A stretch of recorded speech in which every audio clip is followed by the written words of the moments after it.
La vie n'est pas un jeu de Monopoly. On en parle dans notre café matinal.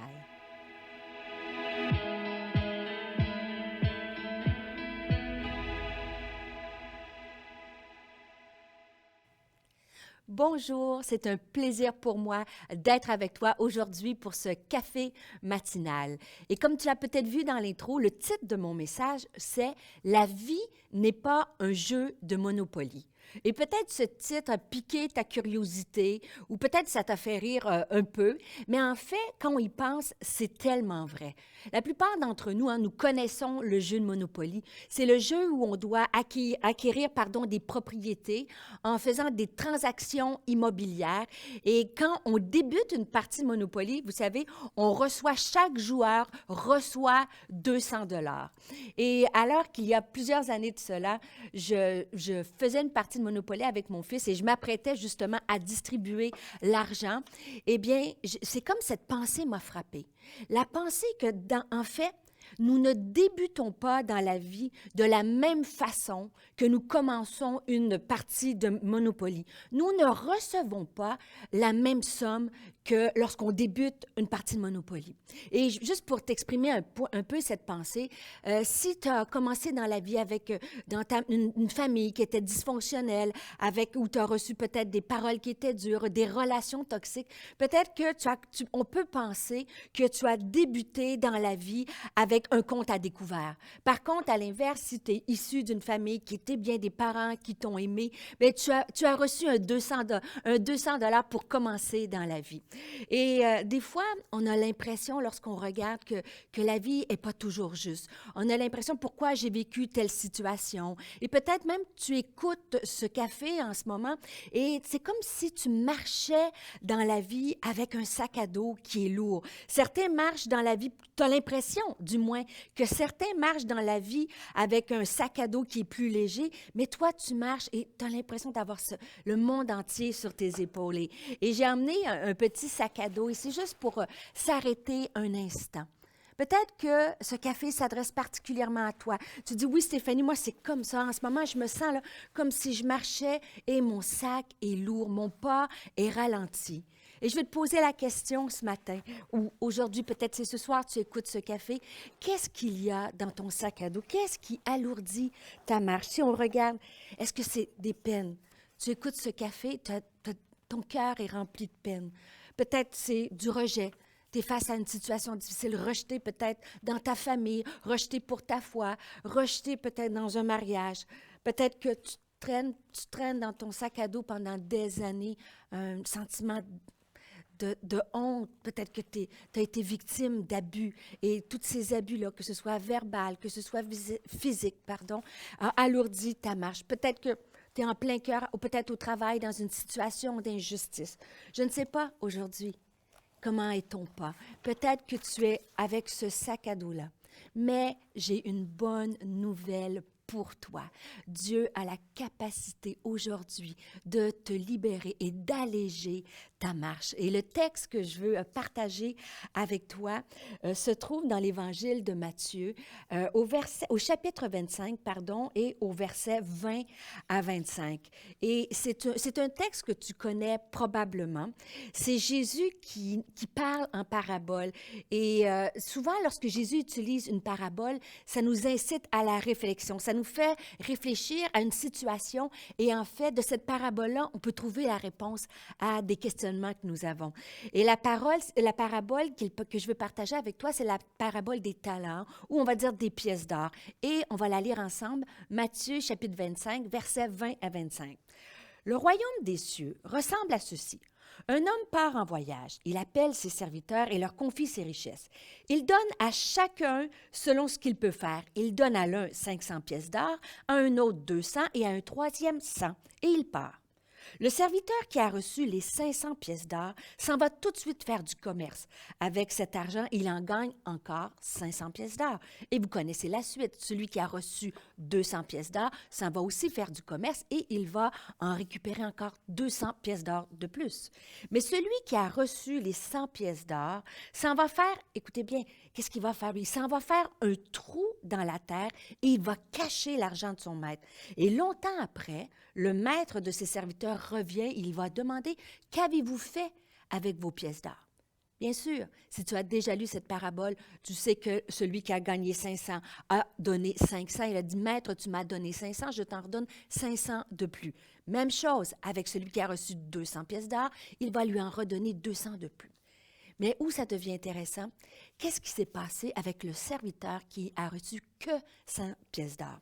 Et la suite du texte, ça dit, « Enfin, celui qui a reçu les 100 pièces d'or s'approche et il dit, « Maître, je savais que tu es un homme dur.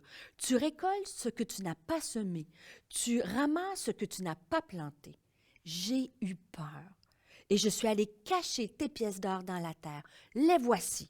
Tu as ton argent. » Et lorsqu'on médite sur ce texte-là, tu sais, ce texte-là est encore actuel aujourd'hui. Des fois, on peut se comparer et souviens-toi ce que je t'ai dit à propos de l'argent de Monopoly. Des fois, on peut se comparer et on dire, « Mais il me semble que je n'ai pas reçu le même montant que les autres dans la vie. Peut-être que moi, mon sac est plus lourd que quelqu'un d'autre. » Et c'est exactement ce qui est arrivé avec le serviteur qui a reçu 100 pièces d'or. Le fait, il a commencé à comparer et c'est triste parce qu'il a vu de l'injustice, parce qu'il ne comprenait pas pourquoi lui, il a reçu seulement 100 pièces d'or. Ça l'a faussé sa perception.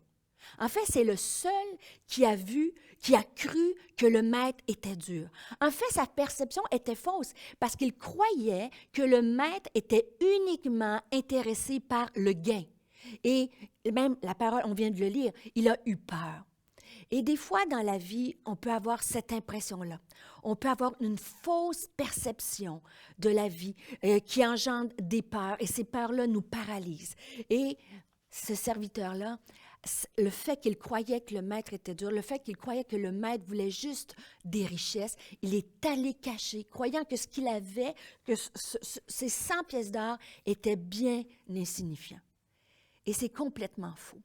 En fait, le serviteur est passé à côté. La parabole, ce que Jésus veut nous enseigner, c'est que ce n'est pas les pièces d'or qui comptent, mais c'est ce qu'on en fait avec.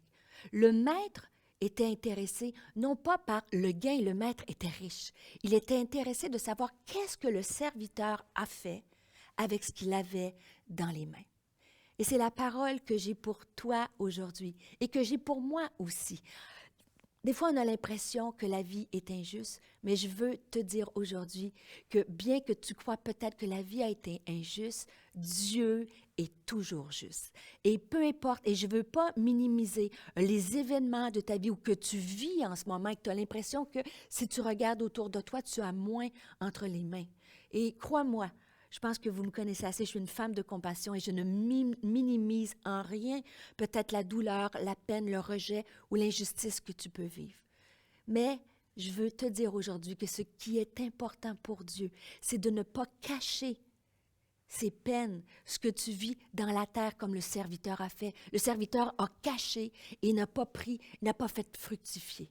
Ce que je veux te dire aujourd'hui, prends ce que tu es en train de vivre. Prends les défis auxquels tu fais face, peut-être une situation familiale, un défi peut-être financier, un défi dans ta santé, et mets-le à la lumière. Redonne à Dieu et fais-le multiplier, c'est-à-dire ce qui est important pour Dieu.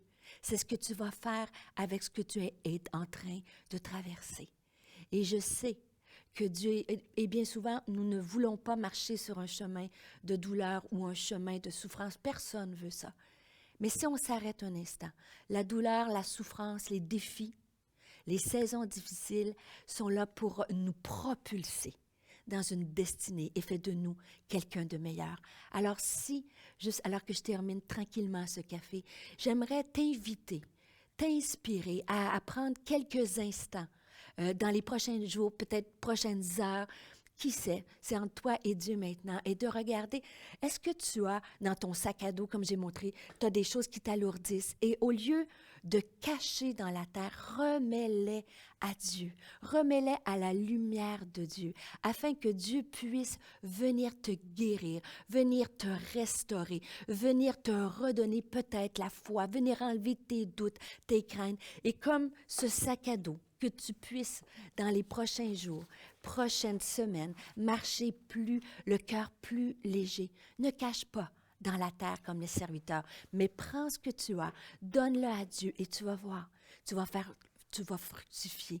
Ta vie va porter un fruit. Alors, juste en terminant, j'aimerais prier pour toi afin que toutes ces peines puissent ne pas être enfouies dans ton cœur, mais que tu puisses dès aujourd'hui remettre tes fardeaux à Dieu. Alors, juste en quelques instants, prendre quelques instants, ferme tes yeux là où tu es et je vais prier pour toi. Seigneur Jésus, je te remercie pour chaque homme, chaque femme qui entend ce message. Seigneur, nous gardons la leçon de cette parabole. Ce n'est pas les pièces d'or qui sont importantes, mais c'est ce que nous faisons avec. Alors Seigneur, nous voulons t'offrir aujourd'hui nos peines, nos défis, peut-être nos peurs, nos craintes, nos maladies, peu importe Seigneur. Nous ne voulons pas cacher dans la terre, mais nous voulons les remettre à ta lumière, Seigneur. Viens toucher un homme et une femme qui a besoin d'être restauré dans son âme, qui a besoin, Seigneur, qu'il soit animé par une paix qui surpasse toute intelligence. Montre à quelqu'un qui en a besoin que tu es celui qui peut tout accomplir et que peu importe ce qu'elle a dans les mains, tu as la capacité de le faire fructifier. Je t'ai prié aujourd'hui dans le puissant nom de Jésus. Et merci Seigneur pour ta parole qui ne revient jamais sans avoir fait son effet. Alors je te souhaite une bonne journée et au plaisir de te retrouver.